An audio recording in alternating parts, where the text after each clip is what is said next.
Next coming to preach is Greg Kite, pastor at Trinity Baptist Church in Topeka, Kansas.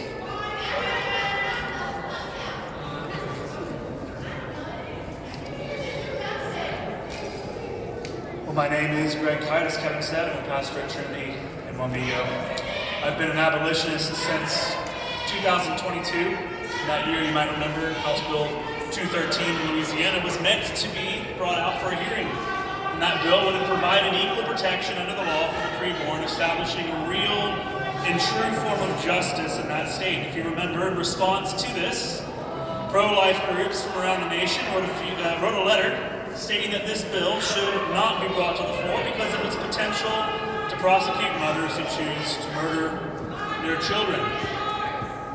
Up until that point, I assumed that we all wanted the same thing, as many of you did, I'm sure, as well. The establishment of equal protection for our preborn neighbors. It was in that moment that I realized that the end game was not the same at all. Abolitionists believe that the preborn should be treated with equal value, equal dignity, and justice under the law as anyone else. The pro-life movement claims these same tenets, but they deny the mandate of equal protection, creating what amounts to be a special murder category for mothers who are pregnant.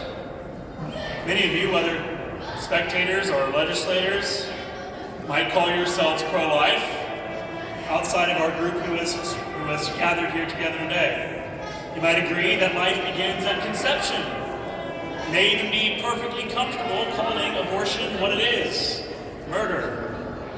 But I wonder if you've taken that conclusion to its logical endpoint. That endpoint is exactly what abolitionists, what our group has been arguing for and will continue to argue for. That it is life, and since it is life, the taking, the unjust taking of that life is murder, and it must be treated as such.